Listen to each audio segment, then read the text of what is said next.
Amigos de Macabro, ¿cómo están? Sean todos ustedes bienvenidos a una entrevista más. Les saluda Mario y el día de hoy tengo el gran gusto de ser acompañado por un director detrás de una de las películas más interesantes que forman parte de nuestra selección de largometraje internacional este año. Una película que van a poder ver ustedes tanto en Cineteca Nacional como en plataforma Cine vía streaming.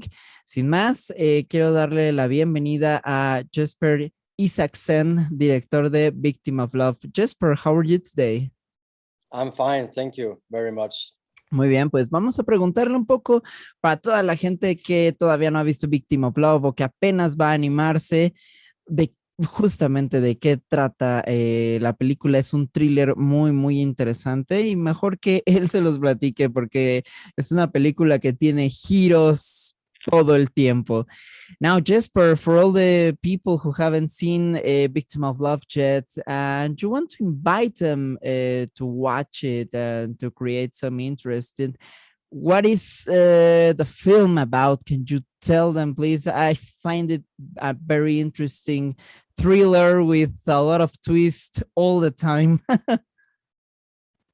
Well, one of those, so one of the things I learned when I initially pitched the movie for, let's say, critics and people who wanted to review my film was that the pitch is actually quite important, because what I actually tried to focus on in Victim of Love was to try and create a separate universe and then make a character study of this a guy called Charlie, who has this duality within him. So I mean, if you go to IMDb and read the pitch, it's about a man who has lost his American girlfriend Amy at a hotel, and then he checks into the hotel trying to find her. And immediately when people read stuff like that, then they are gonna think about, okay, so this is some kind of detective riddle or something like that. And yes, there are some twists and turns, but I mean, it's not about, you know, who did the murder or who did the murders. I mean, it was the butler who did it. You know, it's not like that. I mean, that's not the way you should approach my film. It's more about letting you getting sucked into a separate universe and then follow the character study of this very tormented guy called Charlie. That if you watched my film in that context, I think you will have like a better understanding and a better experience. Great. Le pregunto acerca de qué trata Victim of Love y precisamente nos dice que él aprendió que el pitching, que la sinopsis es demasiado importante para presentárselas al momento de la producción, de los críticos, de la promoción. Y si es acerca de un hombre cuya novia americana desaparece en un hotel en Dinamarca.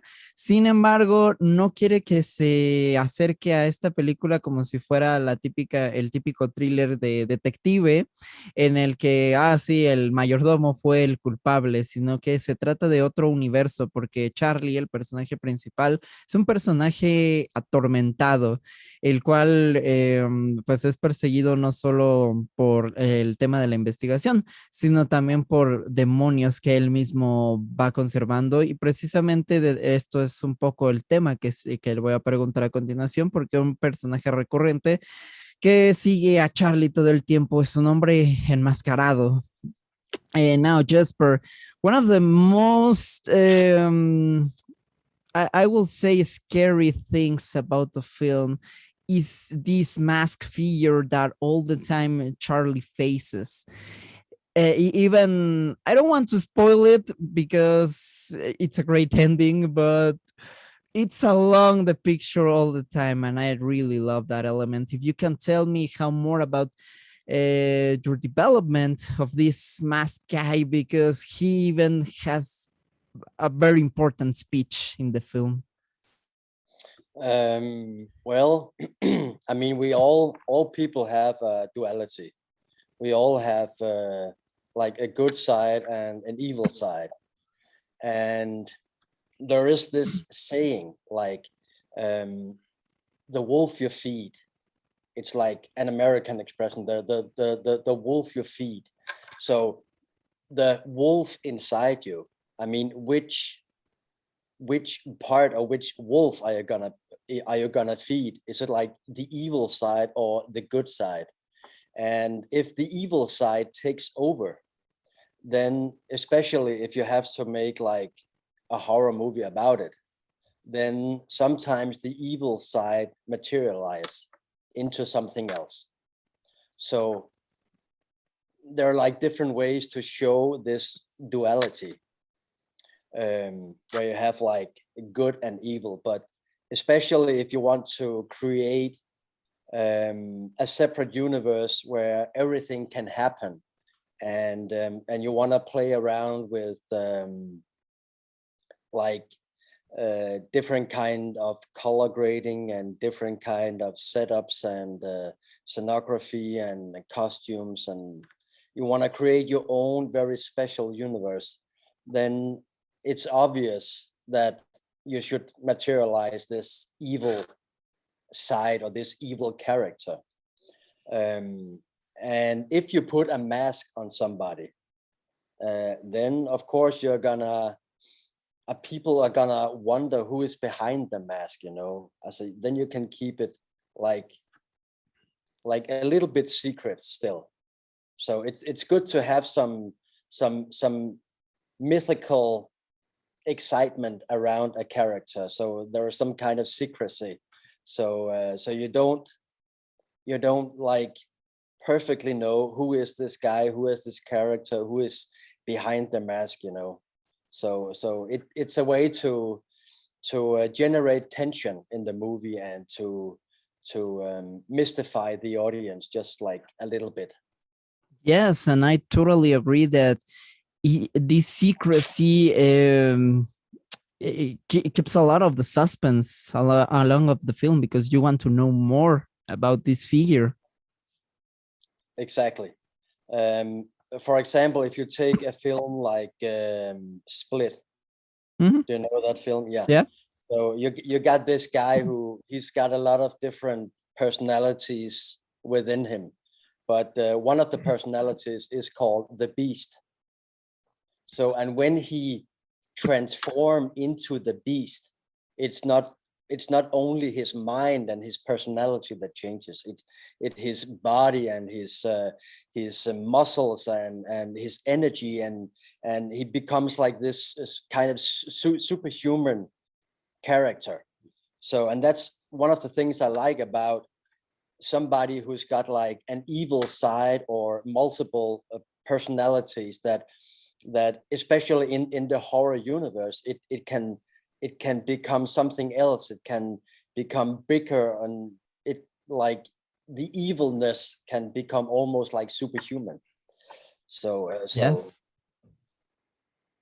well, so that was like kind of my inspiration also to try to make the evil side more than just like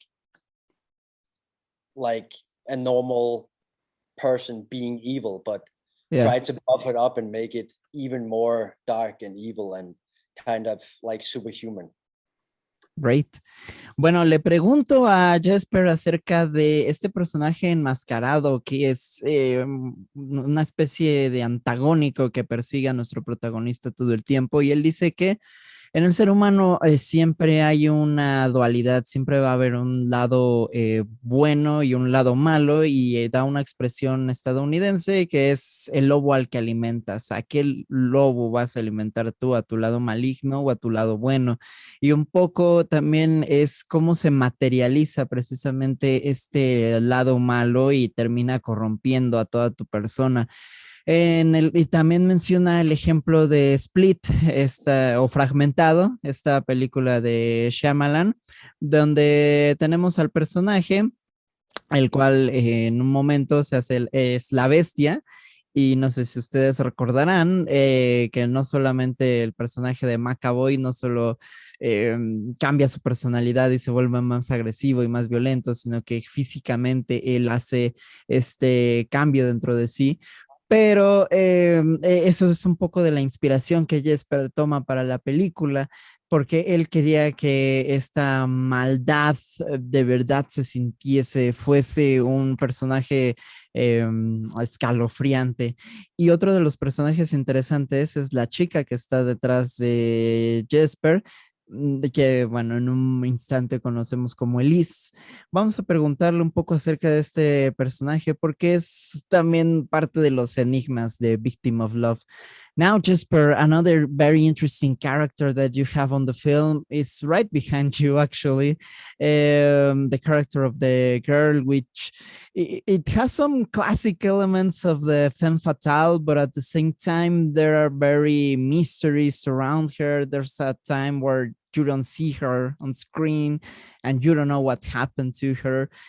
Can you tell me more about her? And also, for all the aspiring filmmakers that are watching this, how much does it take to create a character like this one? Well, it's kind of difficult to answer because I mean, some directors, even though they of course talk to the photographer about the visuals of the movie, then for some people it's more about thinking about the right story. And when they create the story, then the characters are born out of the story. But for me, I always think about the visuals first. I Okay. don't have, I never think about the story first. It's always about the visuals, like also music and the mood and the vibe and tension and visuals and color grading and costumes and how I want the movie to look. And out of this, my story is born. So from the very get-go, I knew I wanted the femme fatale character of the movie to be like this kind of emo girl, like this goth chick. Yeah. Also because, I mean, even though the film is supposed to be like a modern movie set in a modern time, I still try to, like the way they dress, like Charlie's Hawaii shirts and Felicia's goth chick look has some reference back to the 80s and like in the beginning of the 90s as well. So I wanted to bring in a little bit of like vintage retro kind of feel to the movie. And also sometimes I like to watch a movie where I don't get a lot of backstory from the characters. I just want to see them act and to see them feel and say stuff. And then I can make up my own mind about what is behind this character. So sometimes I love to see a film where like there isn't much backstory on the characters. I kind of had to figure out by myself. Okay. So of course you sit down with each character or each actor and actresses, and then you talk about the character. So what would she say in this situation, and how would she react in this situation or this situation or this situation? And then you might talk about a backstory, but it's not necessarily that you're going to use the backstory or you're going to reveal the backstory in the movie. It's just there for the character or the actor and actresses to use it when they're playing. Okay. So yeah, we talked about how is this girl Felicia, you know, where was she born, where was she brought up, what kind of music does she listen to, did something happen to her that made her want to be like hard on the outside and soft on the inside, but we don't necessarily get to know it in the movie. We don't reveal it. It's more like for the audience to meet a person, and then the audience have to make up their own mind about the character. Nice. Le pregunto acerca de la protagonista de Felicia. Y bueno, él me pregunta, bueno, como les comentaba, es uno de los personajes más enigmáticos a lo largo de la película. Tiene estos elementos de femme fatal y definitivamente había que preguntarle acerca del proceso de creación también de ella y cuánto toma para todos los aspirantes a guionistas. ¿Cuánto toma crear un personaje de estas características? Y Jesper me comenta que él de entrada toda la película la imagina siempre del lado visual. Lo que él se imagina siempre no es tanto el guión ni el contexto de los personajes, sino cómo lucen, cómo actúan dentro de este universo que él crea.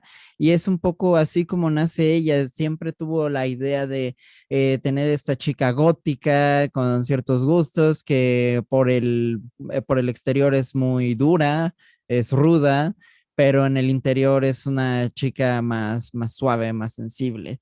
Y un poco sigue de la mano de eso. Él siempre se imagina primero, antes de darle un contexto, eh, cómo va a actuar, cómo se va a ver. Y también me dice un poco de que a él le gustan más las películas donde él tiene que analizar los contextos, que no te lo muestren todo de una entrada, sino que él tenga que discernir de qué va la película, cuál es su contexto, cuál es su historia y cómo obviamente va a desenvolverse. Y me parece un tema interesante que me gustaría preguntarle, porque sé que a muchas personas no son tan fans de este tipo de películas. ¿Cómo retener la atención del público en este tipo de situaciones donde quizá no se le explica tanto? Jesper, I want to stick here with some of the things that you just mentioned for a moment, and it's how do you manage to retain public's attention to to films where maybe they don't explain everything about the character, they don't give you this background, because some people kind of find it hard to watch and to follow these plots. Can you tell me about this? Um, when I make movies that I want to see. So, and then sometimes I'm lucky that people who watch my movie agrees with me that, you know, they think what the movie I've made was like a great experience for them. But Victim of Love is certainly like a slow burner film. So, and some people or some audiences, they don't like slow burner film. They want like action and something to happen like all the time. So Yeah. for some people, my film won't be a great experience for them. So it's difficult to say how to, you know, I'm gonna write my story the way I write it and create the film the way I create it. And if people find it scary or find it whatever funny, or they like it, or they find it exciting, it's great. But I don't like contemplate a lot about how to keep the audience engaged in my movie. I just make the movie I want to create, and then if people like it, it's thumbs up, and if they don't like it, it's okay.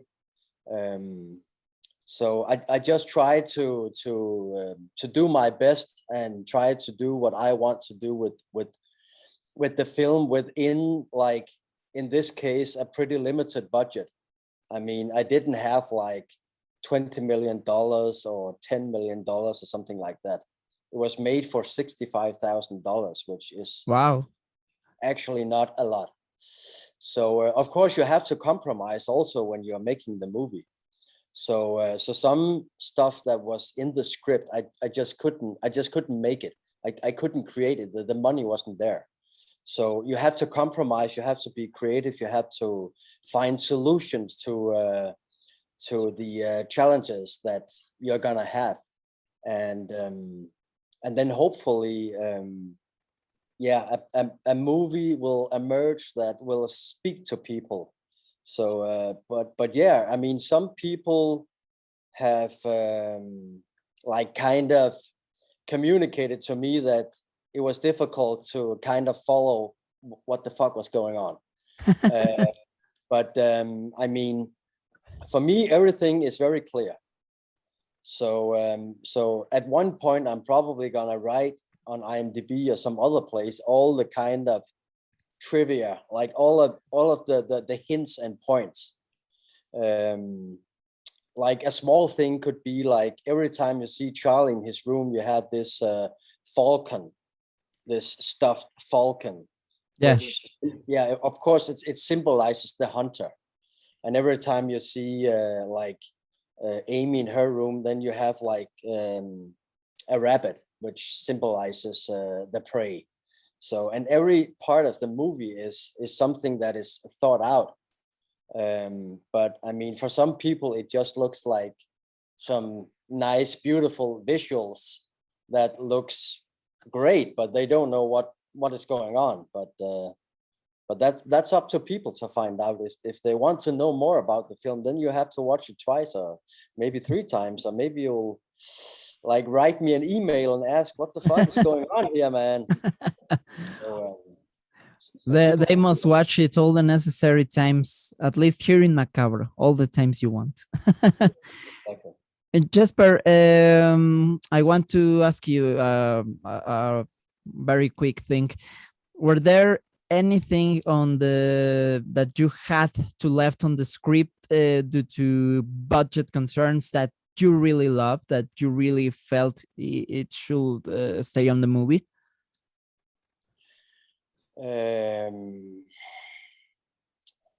Well, we actually did some scenes that got cut out. Okay. Because it turned out to be, they didn't fit the movie. Like the isolated scenes in themselves were great, but they just didn't fit into the overall like storytelling and the pace and the tempo and so forth. But some of the scenes were like great on a visual level, and I would have liked to have them in the movie, but they just didn't fit in. So then you, of course, you gotta be hard sometimes, and even though this scene is like a favorite scene, you just gotta cut it out. So and then I mean the hotel, it turned out, I thought I was being smart, like having a lot of the story take place at a hotel, but we shot it during the summertime, and in Copenhagen, every hotel was booked. So we actually had to leave Copenhagen. And then my mom and dad's neighbor actually like bought a hotel a few years ago, and he was in the process of renovating the hotel. So the hotel didn't have guests. So he called me and said, "You can just use my hotel. It's free. There's nobody here." So but it wasn't like the hotel I had envisioned, like I had in my mind. So we had to tweak the hotel and paint and put some different stuff up and furniture and such. But that's just how it is. I didn't have like $10,000 to rent a hotel room or something like that, So. But it was a great coincidence that to have a free hotel. Yeah, that was great. So that was we ended up staying there for like 16 days or something like that. Nice. So and I mean it was all for free. I mean, we couldn't have like rented a hotel room or several hotel rooms for 16 days without paying a lot of money. So yeah, it was luck, pure luck. So, yeah.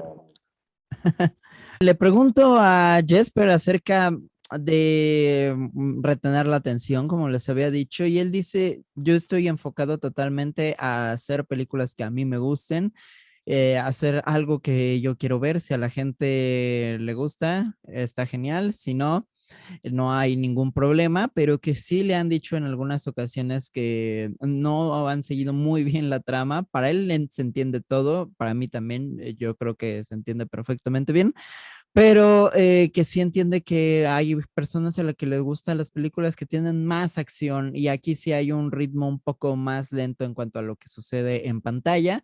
Sin embargo, también menciona que varias cosas de las que él tenía en mente quizá no quedaron del todo también debido a restricciones del presupuesto.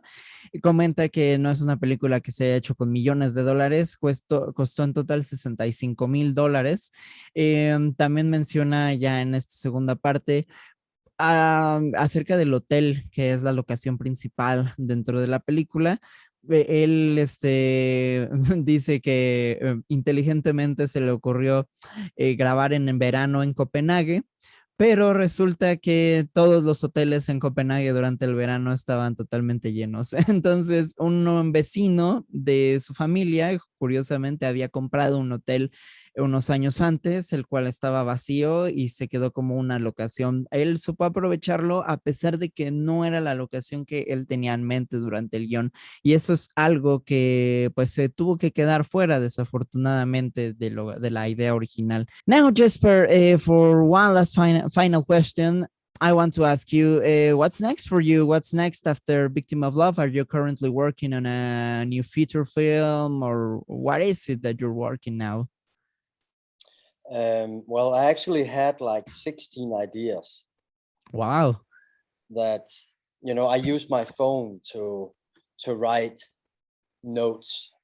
And at some point I had to like look at all 16 ideas and then try to, you know, weed some of them out, you know, like this could be like a great feature film in, let's say, 5, 6, or 7 years, but I'm not gonna make it now.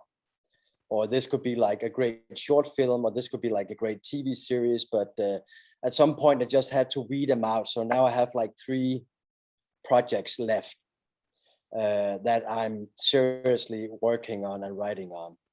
And but then again, I mean, horror is not very big in Denmark.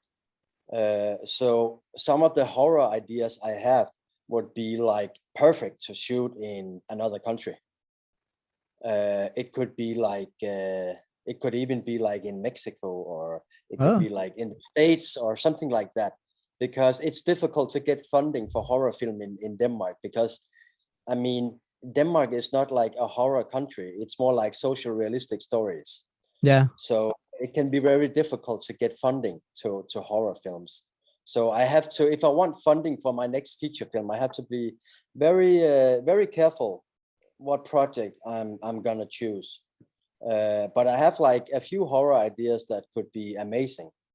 But I also have some. I have made some gangster movies before, like some gangster short films, and would like to also create a few more feature films along those lines. But the reason I like horror film is like everything can be done within the horror universe. I mean, you can stretch reality as far as you want to. So instead of making social realistic films where you're kind of you are bound by the reality, then in horror, the horror universe, you can just stretch the reality as far as you want to. And for like a visual instructor like me, a visual director like me, it's fantastic. It's like a great world to explore and to just stretch the world, you know. Yeah, totally. Jesper menciona que tenía alrededor de 16 ideas por ahí que ya tenía escrito en su celular. Él utiliza su celular para ir escribiendo todo lo que se le viene a la mente. Algunos que funcionan más para cortos, otros que funcionan más para series de televisión, otros para películas. Y al final comenzó a ir descartando acorde a lo que podía hacer en el momento y actualmente se encuentra trabajando en 3 proyectos. Menciona que justamente Dinamarca no es un país en el que se grabe mucho terror, más que nada el financiamiento se utiliza en películas de tinte social, algo que, bueno, aquí en Latinoamérica compartimos un poco. Y menciona que algunas de las historias en las que él trabaja, por ejemplo, podrían hacerse en otro país, incluso México es uno de los que menciona. Y para él el terror, algo que le gusta muchísimo, siendo un director totalmente visual, es que precisamente pueda aprovechar toda esta parte y estirarla y hacer que todo este universo funcione a partir del elemento visual. Y justamente vamos a hacer solo este pequeño paréntesis. Si le gustaría quizá mudarse a otro país para trabajar en estos géneros.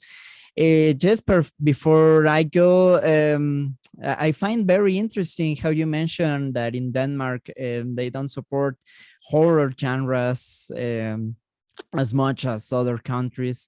And I remember, for example, the case of Nicholas Bending Ref, who started doing action films in Denmark, like the Pusher trilogy, for example, and then he had to move out to Hollywood to continue his career. Have you ever thought about moving to other country? Yeah, I have. I often thought about moving to America, or it doesn't necessarily have to be LA, but like somewhere in America, because like the kind of films I want to make is very Americanized, and some of the how to explain it. I mean, also the nature in Denmark is very boring. I mean, we don't have like big mountains or big lakes and a big forest, and I mean the nature in Denmark is kind of boring, you know. Okay. And also Denmark is a very it's a very cozy country. It's very secure. It's very safe.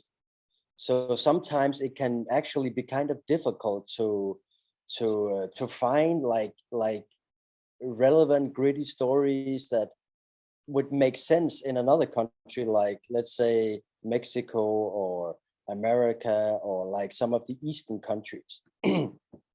Sometimes Denmark is just too cozy. It's just like too safe and too secure in Denmark I mean, you don't find danger in Denmark anywhere. So I mean, yeah, sometimes my stories would just fit another country better.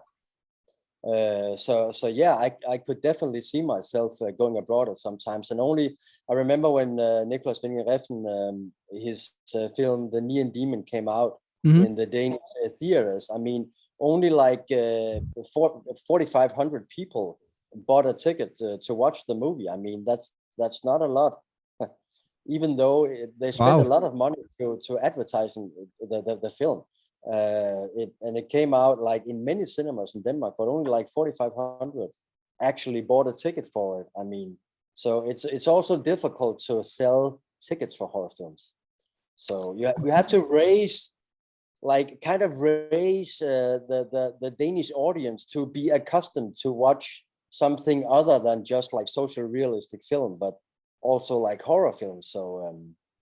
But the film establishment should also kind of support and fund horror some more, and then I think the audience will follow. So then the audience can get accustomed to watch Danish horror films. So Totally, man.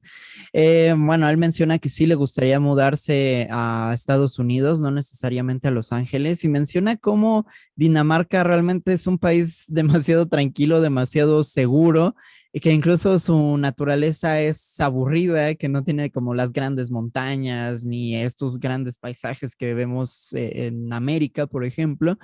Y que bueno, el mismo tema de que no se apoya el cine de terror hace que no haya un público de terror en Dinamarca. Hace el ejemplo de Neon Demon de Nicholas Winding Refn. Cuando se estrenó en Dinamarca no vendió más de 45,000 boletos, lo cual considerando pues, una película de un director de allá, y ahí al cual se le hizo mucha publicidad, menciona Jesper, no tuvo el impacto que se hubiese esperado. Entonces sí le gustaría un poco mudarse también que algunas de sus historias son precisamente muy americanas. Así que bueno, vamos a agradecerle a Jesper por estos minutos y pues de entrada gracias a ustedes por checar esta entrevista. Jesper, thank you very much for taking these minutes with me. Thank you for having me. And I just want to say that I absolutely love the Spanish language.